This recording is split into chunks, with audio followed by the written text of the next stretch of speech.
नमस्कार। द देसी अड्डा पर आपका स्वागत है। मैं हूं राकेश तिवारी। देखिए, एक वक्त था जब बिहार की सत्ता की चाबी लेकर रामविलास पासवान घुमा करते थे।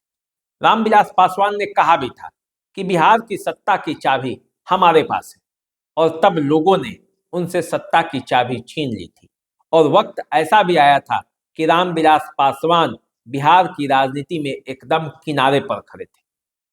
वो तो रामविलास पासवान के पुत्र चिराग पासवान 2014 के चुनाव में रामविलास पासवान को एनडीए में लेकर गए, और तब फिर लोजपा की स्थिति सुधर गई।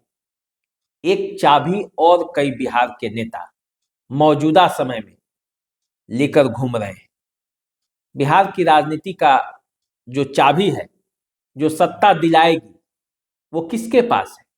आज इसी बात पर चर्चा करने के लिए हम आपके साथ जुड़े हुए हैं। तो देखिए, रामविलास जो ये कहा करते थे कि सत्ता की चाबी हमारे पास है, और जिस ताले में ये चाबी लगेगी वही ताला खुलेगा, लेकिन जनता ने उन्हें कहीं का नहीं छोड़ा। फिर इस बार जो कई लोग सत्ता की चाबी लेकर घूम रहे हैं, उनका जनता क्या हाल करेगी ये तो वक्त बताएगा। लेकिन हम इस बात की चर्चा करेंगे कि वो कौन कौन से लोग हैं जो ये दावा कर रहे हैं कि बिहार में सत्ता की चाबी उन्हीं के पास है, और परिस्थितियां भी ऐसा बता रहा है कि सत्ता की चाबी वास्तव में उनके पास है।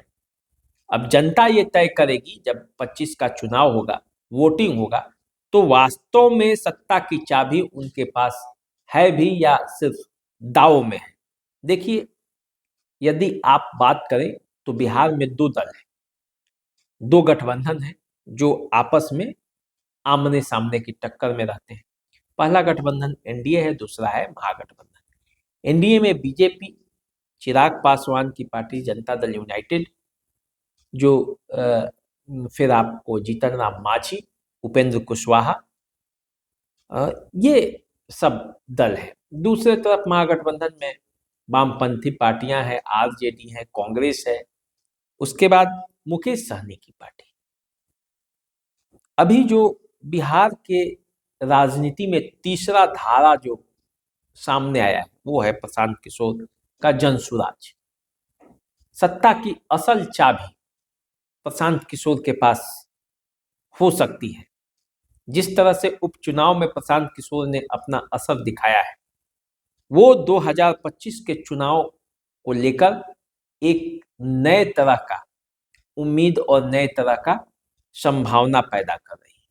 देखिए, प्रशांत किशोर के पास बिहार की सत्ता की चाबी है, क्योंकि प्रशांत किशोर जिस तरह से नए प्रयोगों के साथ बिहार की राजनीति में उतरने का प्रयास कर रहे हैं, और जिस तरह से लोग उनके साथ खड़े हो गए हैं, उसको लेकर ऐसा लगता है कि सत्ता की चाबी उनके पास हो सकती है।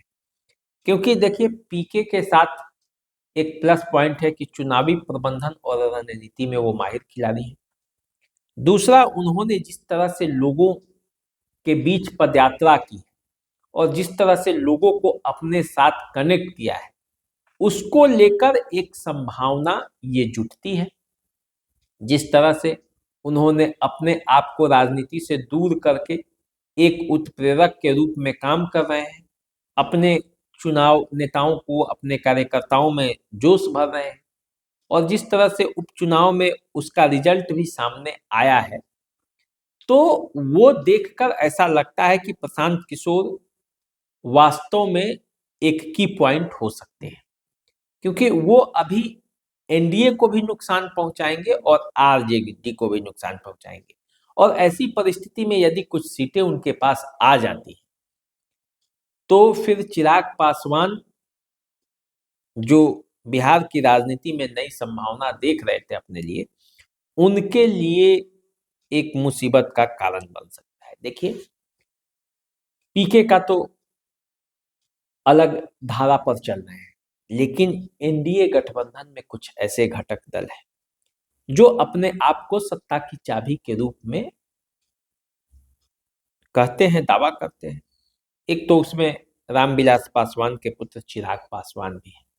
रामविलास जी ने तो सत्ता की चाबी अपने पास लेकर कुछ कर नहीं पाए, ताले नहीं खुले, लेकिन चिराग पासवान एक संभावना बनकर उभरे हैं।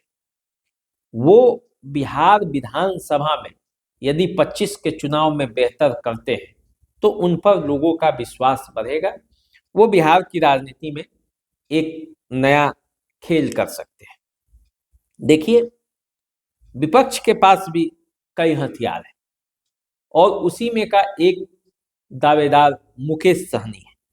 मुकेश सहनी कहते हैं कि बिहार में शासन में चाहे जो आए, बगैर मुकेश सहनी के कुछ हो नहीं सकता, और इसीलिए उन्होंने अपने आप को उप मुख्यमंत्री बनाने का दावा करते हुए तेजस्वी यादव का साथ लोकसभा चुनाव में भी दिए थे।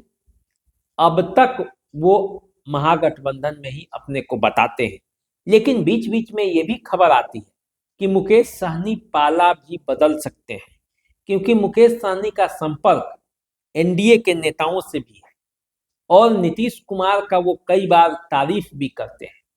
मुकेश सहनी के जब पिता की हत्या हुई थी, उस समय नीतीश कुमार ने जिस तरह से एक्शन लिया और जिस तरह से एनडीए के नेताओं ने मुकेश सहनी के साथ बातचीत की, उसको लेकर बातें होने लगी कि मुकेश सहनी का संपर्क जो है वो एनडीए से अभी टूटा नहीं है, वो एनडीए के पाले में भी जा सकते हैं। तो उनके पास भी सत्ता की चाबी हो सकती है, क्योंकि वो मछुआरा समुदाय के साथ साथ अति पिछड़ों के वोट बैंक पर अपनी दावेदारी करते हैं।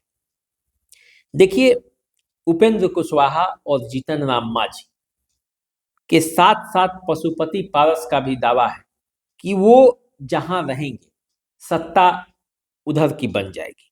अब देखना यह है कि बिहार की जनता इन तीन नेताओं को कितना तरजीह देती है, इनका अपने वोट बैंकों पर पकड़ है भी या सिर्फ एनडीए के सहारे ही इनकी नैया पार होती है, और ये अपने आप को की पॉइंट बताते रहते हैं।